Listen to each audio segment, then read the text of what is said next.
Écoute, Mathieu Bock-Côté, il est brillant, mais il a ses limites.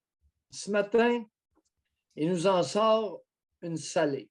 Ça vaut la peine de le lire parce que ce type-là occupe beaucoup d'espace dans la sphère médiatique internationale.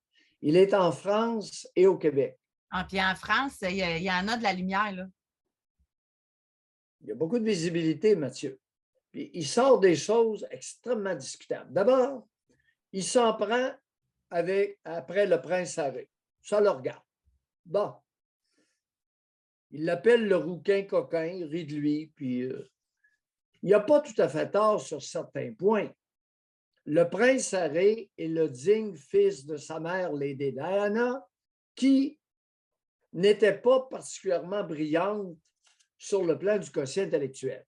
Je ne vous dis pas que c'était une cloche, mais une fois, elle avait appris à sourire, à faire des œillades, et avec ça, elle a fait beaucoup de choses. Vous revenez beaucoup là-dessus, mais son rôle, c'était pas de diriger le pays non plus. Oui, oui. Son rôle qu'elle avait à faire, elle l'a super bien fait, là. José, je le dis sans aucun mépris. Non, mais c'est parce que vous revenez là-dessus. Non, mais attends, oui, mais tu vas William, voir pourquoi. Bon, alors, elle a engendré deux fils. William, qui est d'intelligence très supérieure à la moyenne, et le prince Harry. Ben, William, je m'excuse, on ne le sait pas encore, c'est supérieur. On ne l'entend pas parler, Doc. Non, mais écoute. On ne l'entend pas. Il y a l'intelligence de se taire, puis de suivre les consignes du roi et de la reine avant. Il est-tu soumis ou il est brillant? Okay, alors, il est brillant et habile. Bon, pour être habile comme ça, il faut être brillant. Ou soumis. Il y a des règles très strictes à suivre. Là. OK, je n'argumente pas. Mathieu Bock-Côté. Alors, le prince Harry, d'après moi, je l'ai mentionné, est le digne fils de Lady Diana. Bon, il lui ressemble à plus d'un point de vue, d'après moi. Mais je ne le connais pas intimement, d'après ce que j'en lis depuis de longue date. Il est le digne fils de Lady Diana. Ceci étant dit,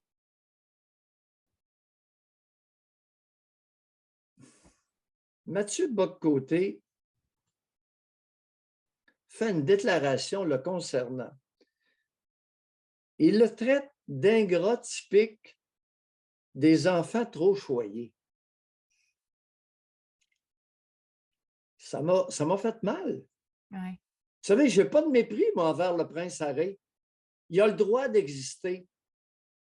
Puis il se débat, puis il fait de l'argent, puis c'est correct. C'est correct. Il n'y a pas le quotient intellectuel de Mathieu Bock-Côté, loin de là. Mais il a le droit d'exister. Il fait partie de la majorité, Mathieu. Bon. Maintenant, comment tu peux conclure, Mathieu, que le prince Harry a été un enfant trop choyé?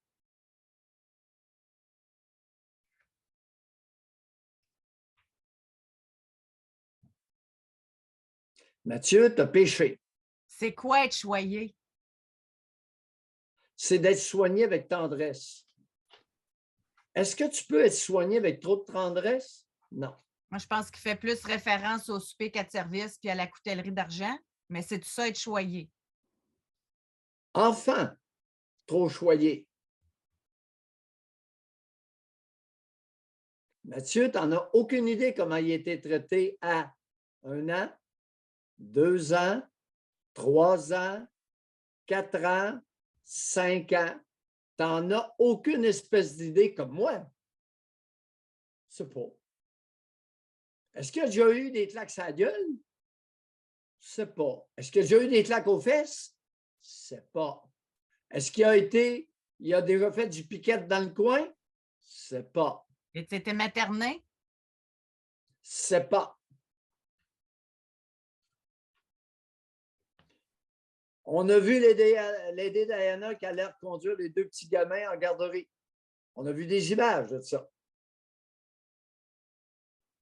Il n'était pas vieux. J'ai vu des images. Maintenant, il glisse sur un autre point.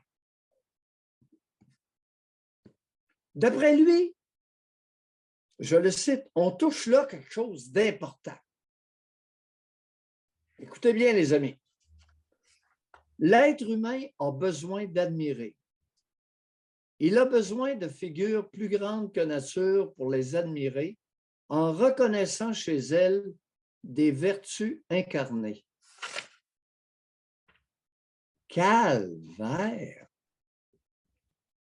C'est peut-être pour ça qu'il est si croyant, Mathieu Bocoté. Il a peut-être besoin d'un Jésus, il a peut-être besoin. Bon, alors là, c'est de la nouvelle psychologie de Ruel. L'être humain n'a pas besoin d'admirer. Une certaine admiration du partenaire sexuel va faire en sorte que ta lubrification va être plus rapide et plus abondante. Oui, Mathieu, ça c'est connu. Mais arrête là.